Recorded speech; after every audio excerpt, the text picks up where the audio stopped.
નમસ્કાર. ફિઝિયોથેરાપી આનાથી આજે સૌ કોઈ જાણીતા છે, લગભગ કોક એવું હશે કે જે અજાણ રહેતું હશે. ફિઝિયોથેરાપી શા માટે હોય છે તો આપણને ખ્યાલ છે, પરંતુ કેવા લોકોએ કેવા સમયે ફિઝિયોથેરાપી લેવી જોઈએ આજે એની ચર્ચા કરવી છે.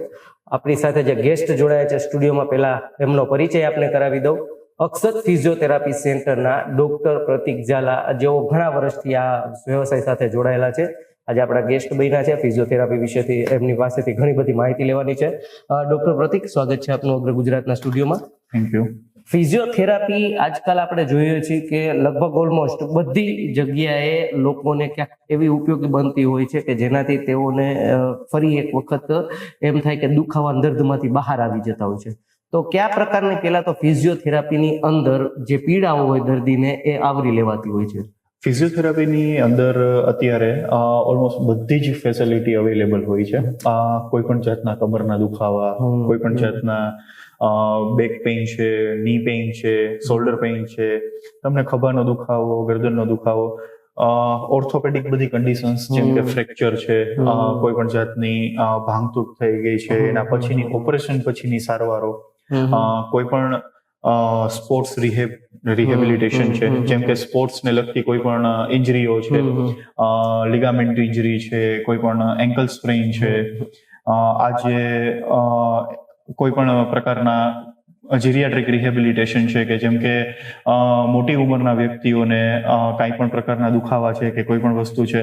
તો અત્યારે ઓવરઓલ ફિઝિયોથેરાપી ફિલ્ડમાં બાળકોથી માંડીને મોટી ઉંમરના વયોવૃદ્ધ સુધી સ્પોર્ટ્સ રિલેટેડ, ફિટનેસ રિલેટેડ, કમરના દુખાવા, કોઈ પણ જાતના દુખાવા, ઓપરેશન પછીની સારવારો, બધી જ જાતની ફિઝિયોથેરાપી સારવાર અત્યારે ઉપલબ્ધ હોય છે. Doctor Pratik Zala, as a physiotherapy સાથે સાથે જે આપણા ક્રિકેટર છે તેઓને પણ તેઓ ફિઝિયોની થેરાપી આપતા હોય છે, રણજી રમતા હોય તેવા ક્રિકેટર, એટલે એમની પાસે ખૂબ બહોળો અનુભવ છે. આજે એમનો પણ આપને પીરસશું થોડોક રસ. પ્રતિક સર, ખાસ તો આપણે જોઈએ છીએ કે એક દુખાવાની સમસ્યા જ્યારે નાનકડી એવી હોય ત્યારે આપણે એને કન્સલ્ટ નથી કરતા, પછી બાદમાં પગમાં હોય, કમરમાં હોય તો વધતી હોય. તો આમાં પહેલા તો શું કરવું જોઈએ? આપનો સંપર્ક ક્યારે કરવો જોઈએ હિતાબા? અત્યારે ફિઝિયોથેરાપી સારવાર લેવા માટે કોઈ પણ રેફરન્સની કે કોઈ પણ વસ્તુની આવશ્યકતાઓ હોતી નથી. તમે ડાયરેક્ટલી કદાચ જો તમને કોઈ પણ પ્રકારના દુખાવા છે તો તમે ડાયરેક્ટલી અત્યારે ફિઝિયોથેરાપી ડોક્ટરનો કન્સલ્ટ કરી શકો છો. કોઈ પણ એવી જનરલી લોકોમાં માન્યતાઓ હોય છે કે જ્યારે કોઈ પણ ડોક્ટર કન્સલ્ટ કરે અને તમને રેફરન્સ આપે તો જ તમે ફિઝિયોથેરાપી સારવાર લેવા માટે આવતા હોવ છો. તો એવી કોઈ રિક્વાયરમેન્ટ નથી. બરાબર છે, તમને આજે કોઈ પણ પ્રકારના દુખાવા છે, કોઈ પણ જાતની તકલીફ છે, તો તમે આવો અને પહેલા જ ફિઝિયોથેરાપીનો કન્સલ્ટ કરો. અને ફિઝિયોથેરાપીથી જો એ સારવારની ટ્રીટમેન્ટ થઈ શકતી હોય, બરાબર છે, તો તમારે કોઈ પણ જાતની મોટી સારવારની, સર્જરીઓની અને કોઈ પણ વસ્તુની રિક્વાયરમેન્ટ રહેતી નથી.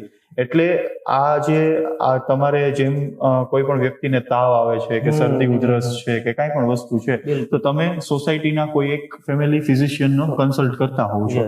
તો એવી જ રીતે ફેમિલી ફિઝિયોથેરાપિસ્ટ હોય છે. તમે કાંઈ પણ વસ્તુ છે તો પહેલા તમે ફિઝિયોથેરાપિસ્ટ પાસે આવો, કન્સલ્ટ કરો, કોઈ પણ દુખાવા, દર્દ માટેની માર્ગદર્શન લ્યો, અને પછી એવું રિક્વાયરમેન્ટ લાગે, જરૂર હોય તો અમે પણ સર્જરી માટેની રેફરન્સ આપતા હોય, સર્જરી માટેની રિક્વાયરમેન્ટ હોય તો અમે કહેતા હોય, ગાઈડ કરતા હોઈએ છીએ. બાકી ફિઝિયોથેરાપીથી જો એ વસ્તુની ટ્રીટમેન્ટ થઈ શકતી હોય તો બીજી કોઈ રિક્વાયરમેન્ટ રહેતી નથી. ડોક્ટર પ્રતિક, આપના આજે એઝ અ બહોળા અનુભવમાં, એક્સપિરિયન્સમાં તમે શું એવું નોટિસ કર્યું છે કે લોકો ફિઝિયોથેરાપી સેન્ટરે પહોંચવામાં વાર લગાડી દેતા હોય છે? એ પાછળના કારણો શું છે? અત્યારે માન્યતાઓ એવી હોય છે કે પહેલા અત્યારે ડોક્ટરોને સાથે જ કેવું છે કે ડાયરેક્ટલી પેશન્ટ કન્સલ્ટમાં ગયું છે.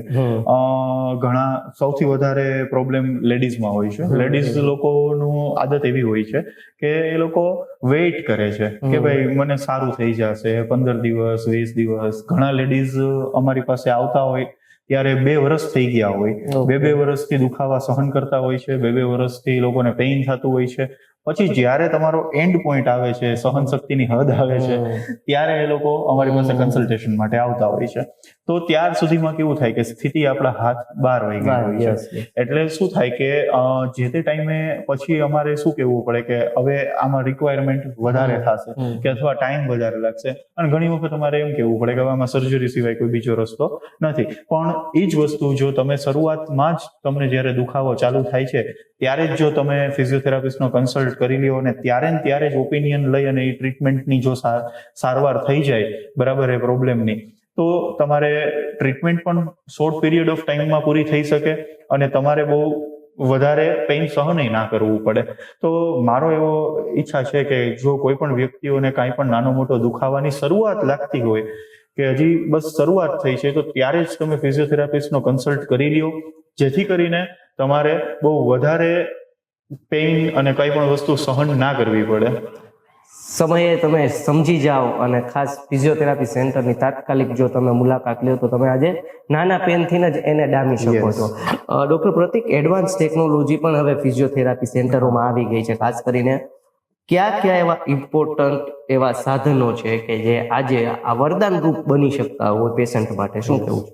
એકચ્યુઅલી અત્યારે ફિઝિયોથેરાપી સારવાર બહુ જ એડવાન્સ થઈ ગઈ છે. અત્યારે ઘણી બધી રોબોટિક્સ ટેકનોલોજીઓ આવી ગઈ છે, અલ્ટ્રાસાઉન્ડ છે, લેઝર છે, શોકવેવ થેરાપી છે, બરાબર. અત્યારે ઘણા બધા ડાયાથેર્મી આવે છે, બરાબર છે. એનાથી પણ વધારે સ્પોર્ટ્સ વાળા માટે ટેપિંગ છે, કપિંગ કરાવવા માટે આવતા હોય છે. કોઈને પણ કાંઈ પણ મસ્ક્યુલર પ્રોબ્લેમ હોય તો એને રિલીઝ કરવા માટે કે કાંઈ પણ વસ્તુ માટે કપિંગ થેરાપી ને એવું બધું યુઝ થતું હોય છે, જે અત્યારે બીજા બધા મોટા સિટીમાં, મેગા સિટીમાં જેનું બહુ ચલણ છે અત્યારે, જે બહુ યુઝ કરતા હોય છે બધા. પછી એનાથી વધારે એડવાન્સમાં જઈએ તો અત્યારે ઘણા બધા નવા ઇક્વિપમેન્ટ્સ આવી ગયા છે. ડ્રાય નીડલિંગ છે, બીજા અલગ અલગ મશીનરીઝ છે, એડવાન્સ ઇક્વિપમેન્ટ્સ છે, ગન આવે છે, ઘણી બધી વસ્તુ છે જે અત્યારે તમારા કોઈ પણ જાતના સિવિયર પેઇનને પણ કંટ્રોલ કરી શકીએ. જેમ પેલા વાત થઈ એવી રીતના નાનો મોટો દુખાવો હોય અને દુખાવાની શરૂઆત હોય તો એને એક્યુટ પેઇન કહેવાય, બરાબર છે. અને એ એક્યુટ પેઇનને હંમેશા કવર કરવું અને એને જલ્દી રાહત કરવી એ ઇઝી હોય છે, બરાબર છે. પણ જો એક્યુટ પેઇન લાંબા ગાળાથી ચાલતું આવતું હોય અને એ જો એક્યુટ પેઇન ક્રોનિક પેઇનમાં કન્વર્ટ થઈ જાય તો ક્રોનિક પેઇનને મટાડતા બહુ વાર લાગતી હોય છે. પછી તમારે સેશન વધારે લેવા પડે, ટાઈમ વધારે લાગે, કારણ કે ઓલરેડી કોઈ પણ પાર્ટમાં ડેમેજ એટલું બધું થઈ ગયું હોય કે એને તમે જલ્દી કવર ના કરી શકો. એટલે બેટર છે કે જ્યારે પેઇન એક્યુટ હોય ત્યારે જ તમે એની સારવાર લઈ લ્યો. અને અત્યારે જેમ વાત કરી એવી રીતે બહુ સારી એડવાન્સ ટેકનોલોજી આવી ગઈ છે, બરાબર છે. તો તમે એ ટેકનોલોજીનો લાભ લ્યો અને બને એટલા જલ્દી પેઇનમાંથી રાહત મેળવી લ્યો. ડોક્ટર પ્રતિક, પેરાલિસિસ જેમને હોય છે, પક્ષઘાતનો હુમલો જેવા વ્યક્તિઓને આવતો હોય છે, એ લોકો માટે physiotherapy is the best cure. એને કવર કરી શકે એના અંગોને તાત્કાલિક. એવા કિસ્સાઓ આપની સમક્ષ આવતા હશે કે જેને 6 વર્ષ દિવસ વયા ગયા હોય એવા લોકો, તો એને રિકવરી કઈ રીતે તરત આવે છે અને જો પેરાલિસિસ આવ્યું હોય એ લોકોએ પણ કેવી રીતના આપનો સંપર્ક તાત્કાલિક કરવો પડે? એકચ્યુઅલી કેવું હોય છે કે જ્યારે પણ તમને પેરાલિસિસનો અટેક આવે છે ત્યારે તમારી સિવિયરિટી કેટલી છે, તમે કેટલી જલ્દી હોસ્પિટલ સુધી પહોંચો છો, તમને કેટલી જલ્દી સારવાર મળે છે, એના ઉપર તમારી ઇન્જરી નક્કી થતી હોય કે તમને પેરાલિસિસનો અટેક કેટલો સિવિયર આવ્યો છે, શું છે.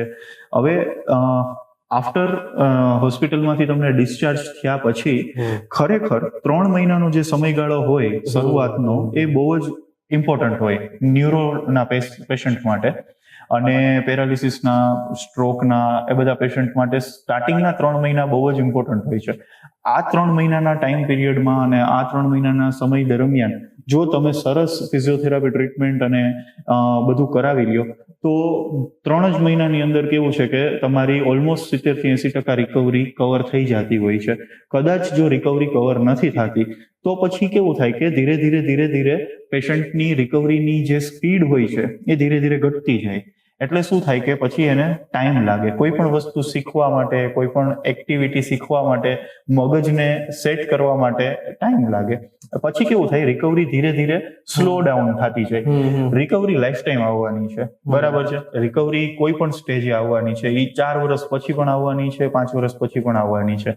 એટલે રિકવરી ક્યારેય અટકવાની નથી. પણ તમે એ ટાઈમનો જો સદુપયોગ કરો તો શરૂઆતના 3 મહિના બહુ જ ઇમ્પોર્ટન્ટ હોય, જેમાં આપણે મેક્સિમમ 70 થી 80% રિકવરી સ્ટાર્ટિંગમાં જ કવર કરી લઈએ તો વધારે સારું.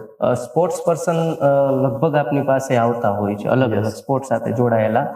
મેજોરિટી લોકોને જે પ્રકારે ઇન્જરી રહેતી હોય એની તમે થેરાપી આપો છો, તો સૌથી વધુ એમાં શું પ્રોબ્લેમ એ લોકોનો હોય છે અને એને કઈ પ્રકારની થેરાપી અપાતી હોય છે? સૌથી વધારે સ્પોર્ટ્સમાં જો જોવા મળતી હોય તો શોલ્ડર ઇન્જરી અને ની ઇન્જરી, બરાબર છે. આ ઇન્જરીઓ સૌથી મોસ્ટ કોમન હોય છે. અને એમાં પણ કોઈ પણ સ્પોર્ટ્સ પ્લેયર હોય એને લિગામેન્ટ ઇન્જરી બહુ જ ખાસ જોવા મળતી હોય, અથવા મેનિસ્કસ ઇન્જરી જોવા મળતી હોય, જેને ગાદી ફાટી જવી કહેવાય, બરાબર છે. આ બધી ઇન્જરીઓ સ્પોર્ટ્સ રિલેટેડ બહુ કોમન છે. અને રાજકોટમાં સૌથી એડવાન્સ સ્પોર્ટ્સ રિહેબિલિટેશન આપતું હોય તો એવું એકમાત્ર ક્લિનિક આપણું છે. અને ઓલમોસ્ટ બધી જ એડવાન્સ ટેકનોલોજી, કપિંગની સાથે exercises, theraband exercises, loop band exercises, cupping છે, નિડલિંગ છે, ટેપિંગ છે, આ બધી જ ફેસિલિટી કેવું છે કે અત્યાર સુધીની સૌથી બેસ્ટ ઇક્વિપમેન્ટ વાળી અને બધી જ એડવાન્સ ટેકનોલોજી સાથેની સારવાર આપણે ત્યાં આપવામાં આવે છે. અને મોસ્ટ કોમન ઇન્જરીઝમાં ઘણી વખત એવું પણ થતું હોય છે કે સર્જરી વગર કોઈ પણ પ્લેયરને વિધાઉટ સર્જરી રિહેબિલિટેશનથી જ ખાલી રિકવર કરી અને એને પાછા આપણે સ્પોર્ટ્સ રમતા કરી શકીએ. સપોઝ કે અત્યારે સામાન્ય આપણે જોઈએ છીએ કે દર 10 ઘરમાંથી 8 ઘરોની અંદર કમરના દુખાવાના પ્રશ્ન રહે છે, બરોબર. લિગામેન્ટના હોય પ્રશ્ન, અથવા તો મે બી શોલ્ડરના ઇન્જરીના. આ દરેક પ્રશ્નને ખરેખર જો ફિઝિયોથેરાપી સેન્ટરે વ્યક્તિ સમય પહોંચી જાય તો કેટલા સમયની અંદર એને આ દર્દમાંથી છુટકારો મળે? એક્યુટ પેઇન હોય તો એક્યુટ પેઇનને તમારે કવર કરવું હોય, તમે ઇનિશિયલી સ્ટાર્ટિંગમાં તમારા પેઇનની શરૂઆત જ છે, શરૂઆત થઈ છે હજી દુખાવાની, અને તમે થોડાક ટાઈમ પીરિયડમાં જ કેવું છે કે તમે કન્સલ્ટ કર્યું છે અને આપણને અગાઉથી જ એ વસ્તુની જાણ થઈ ગઈ છે કે તમને ઇન ફ્યુચર આ વસ્તુ થઈ શકે એવું છે. તો શરૂઆતમાં જ તમે જો એનું ડાયગ્નોસિસ પ્રોપર થઈ જાય અને તમે એની સારવાર શરૂ કરી દો તો એક્યુટ પેઇન વધીને 20-25 દિવસમાં જ સરસ કવરઅપ થઈ જાય. પણ માની લો કે કોઈ પણ પેઇન હવે લાંબા ગાળાનું છે, 6 મહિનાથી પેઇન છે, 1 વર્ષથી પેઇન છે. ઘણા પેશન્ટ એવા આવતા હોય છે કે જે 2-2, 2.5 વર્ષથી પેઇન સહન કરતા હોય છે. પછી એન્ડ ટાઈમે આપણી પાસે આવે કે હવે સર આ વસ્તુ છે અને મને આની ટ્રીટમેન્ટ જોઈએ છે, તો એ લોકોની ટ્રીટમેન્ટમાં પછી ક્રોનિક પેઇન કહેવાય. અને ક્રોનિક પેઇનની ટ્રીટમેન્ટમાં હંમેશા સમય લાગતો હોય છે. એમાં મિનિમમ તમારા 1.5-2 મહિના સુધીનો સમયગાળો થઈ શકે. ડોક્ટર પ્રતિક, આમ જનરલી આપણે જોતા હોઈએ છીએ કે દરેક તબીબની અલગ અલગ ટ્રીટમેન્ટ હોય કરવાની, અને ખાસ કરીને ફિઝિયોથેરાપીમાં થેરાપી આપવા કરતા પણ કાઉન્સલિંગ જે પ્રોપર થવું જોઈએ. તમારી એક ખૂબ સારી એવી બાબત છે કે તમે જે દર્દીઓનું કાઉન્સલિંગ કરો છો. કાઉન્સલિંગ કેટલું મદદરૂપ બને? જ્યારે થેરાપી લેવા આવે પહેલા જો તમે એને યોગ્ય કાઉન્સલિંગ કરો તો થેરાપી સમયથી લઈ અને કાઉન્સલિંગ એને કેટલું મદદરૂપ બનતું? કાઉન્સિલિંગ અમારા ફિઝિયોથેરાપી ફિલ્ડમાં બહુ જ ઇમ્પોર્ટન્ટ હોય છે, કારણ કે પેશન્ટને જ્યાં સુધી એને શું તકલીફ છે, એને શું દુખાવો છે, શેને લીધે પેઇન થાય છે, એ વસ્તુની માહિતી અને એ વસ્તુની જાણકારી જ્યાં સુધી એમને ના મળે ત્યાં સુધી તમારે એમને કોઈ પણ પ્રકારની હોમ એડવાઇસ આપવી છે કે આજે કોઈ પણ વસ્તુની પરેજી પાડવાની કહેવાની છે, તો એ વસ્તુ કેવી છે કે પેશન્ટના મગજમાં નહીં સમજાય. એટલે તમે કાઉન્સિલિંગ પ્રોપર કરો, એનું ડાયગ્નોસિસ જો પ્રોપર હોય તો યોગ્ય નિદાન પછી એની યોગ્ય સારવાર કરી શકાય. એટલે અને જે પણ પરેજી પાડવાની છે, કોઈ પણ વસ્તુની મનાઈ કરવાની છે, તો આજે એને ખબર હશે કે મને આ વસ્તુના લીધે મારી તકલીફ વધી શકે છે, તો એ પેશન્ટ પોતે જાતે સમજશે અને મારે આપણે વધારે કહેવાની જરૂર નહીં પડે અને ઓટોમેટિકલી એ વસ્તુનું એ પાલન કરશે, જેથી કરીને એનું પેઇનની ઇન્ટેન્સિટી જે હોય છે એ પ્લસ માઇનસ ના થયા કરે બહુ વધારે, અને એક્ઝેક્ટલી આપણે એને જે ગ્રાફ છે એને તરત પેઇનના ગ્રાફને આપણે ઓછો કરી શકીએ, જેથી કરીને આપણે એને ફટાફટ રિકવરી કરાવી શકીએ. તમારી શારીરિક પીડાઓમાં જ્યારે તમારા કમરમાં દુખાવો હોય કે અન્ય કોઈ તકલીફો રહેતી હોય છે, એની પાછળ તમે લાંબા સમય સુધી જો બેઠા રહેશો તો તકલીફ વધતી જતી રહેશે. પરંતુ જો સમયસર તમે યોગ્ય ફિઝિયોથેરાપિસ્ટની પાસે પહોંચશો, સારા ફિઝિયોથેરાપી સેન્ટર પર પહોંચશો તો તમને એ તકલીફમાંથી તાત્કાલિક રાહત મળશે. આજે ડોક્ટર પ્રતિક ઝાલા અને અમારો એવો જ પ્રયાસ રહ્યો છે ફિઝિયોથેરાપીને લઈને તમને અવગત કરાવવા હતા. આશા કરું છું કે આજે ડોક્ટર પ્રતિક ઝાલાએ આપને ખૂબ સારી માહિતી પીરસી હશે. ફરી મળીશું આવા જ એક નવા વિષય સાથે, આવા જ એક નવા મહેમાન સાથે. ત્યાં સુધી મને આપો રજા. જોતા રહો અગ્ર ગુજરાત.